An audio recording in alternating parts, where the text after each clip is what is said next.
नमस्कार बच्चों, शाक्य एकेडमी में आपका स्वागत है।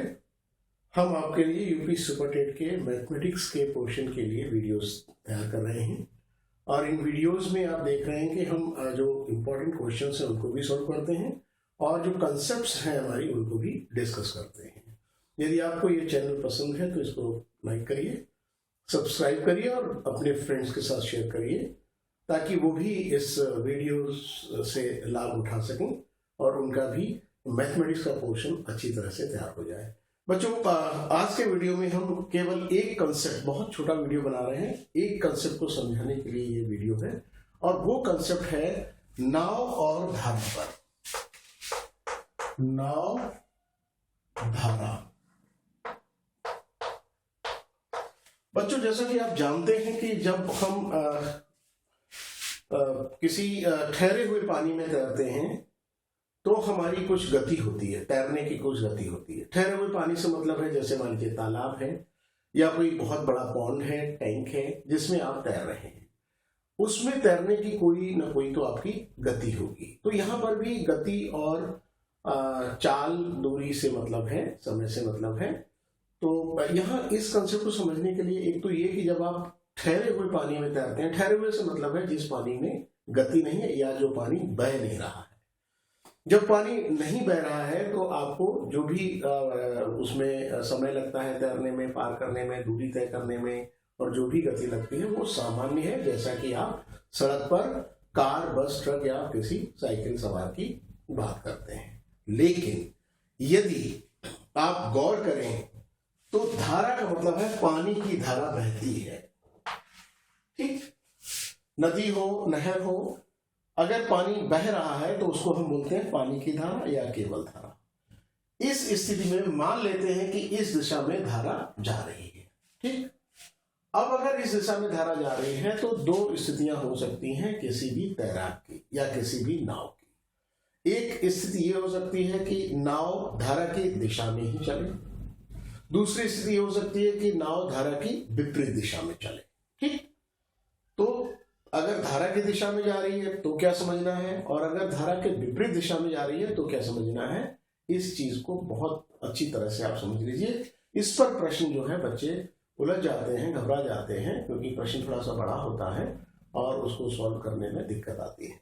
आज की वीडियो देखने के बाद इस कंसेप्ट को आप बहुत अच्छी तरह से समझ सकते हैं। ठीक है, तो इसमें हम फिगर जरूर बनाए। ये हमने धारा का फिगर बनाया।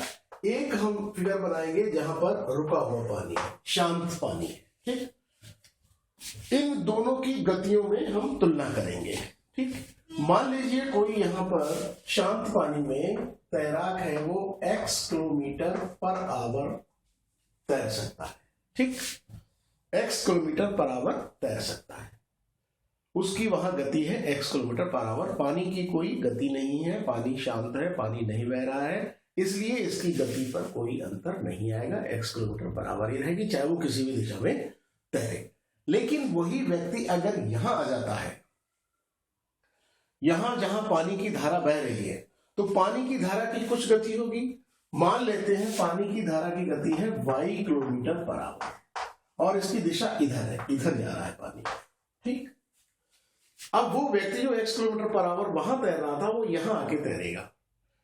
अब तैरने के समय उसकी जो गति है वो धारा की गति से प्रभावित हो जाएगी। ठीक, उस व्यक्ति की गति शांत पानी में x किलोमीटर पर आवर है, जब वो व्यक्ति बहते हुए पानी में, नदी में आएगा तो उसकी गति प्रभावित होगी, यानी कि x किलोमीटर नहीं रहेगी। बच्चों, बहुत ही कॉमन सेंस की बात है, x किलोमीटर पर आवर तो शांत पानी में है। अब यहां चूंकि बह रहा है पानी तो उसकी गति प्रभावित हो जाएगी, या तो गति बढ़ जाएगी या गति कम हो जाएगी। ठीक, x किलोमीटर पर आवर नहीं रहेगी। क्यों? क्योंकि पानी बह रहा है। अब देखिए उसकी गति कब बढ़ेगी और कितनी बढ़ेगी, उसकी गति कब घटेगी और कितनी घटेगी, इस पर हम लोग चर्चा करते हैं, इसको हम लोग समझते हैं। ठीक, देखिए गति उसकी बढ़ेगी जब वो व्यक्ति इसी दिशा में तैरे। ठीक, अगर वो समान दिशा में जाता है तो उसकी गति बढ़ जाएगी, कितनी, जितनी धारा की गति, ये उसकी गति हो जाएगी। ठीक, इतने किलोमीटर पर आवर वो अब तैर पाएगा। समझ में आ रहा है ना बच्चों? उसकी गति क्यों बढ़ गई? क्योंकि वो समान धारा में, धारा की दिशा में जा रहा है और धारा की गति उसकी गति में जुड़ जाएगी। ठीक, अब दूसरी स्थिति देखते हैं कि वो व्यक्ति इस धारा के विपरीत जाता है, तैरता इधर है, ठीक, इधर तैर रहा है। तो आप बताइए x किलोमीटर पर आवर यहां पर है, तो यहां पर गति कम होगी या बढ़ेगी? बढ़ने के लिए उसको उसी दिशा में जाना होगा। जब वो विपरीत दिशा में जाएगा तो उसकी गति घटेगी, और कितनी घटेगी? जो धारा की गति है। यानी कि अगर वो वहां x किलोमीटर पर आवर से चल रहा था तो यहां y घट जाएगा और ये उसकी गति हो जाएगी। ठीक, तो समान धारा में गति क्या होगी?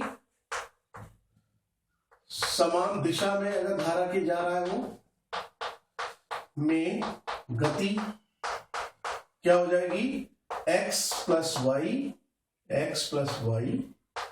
Kilometre per hour. ठीक, और विपरीत दिशा में अगर जाएगा तो,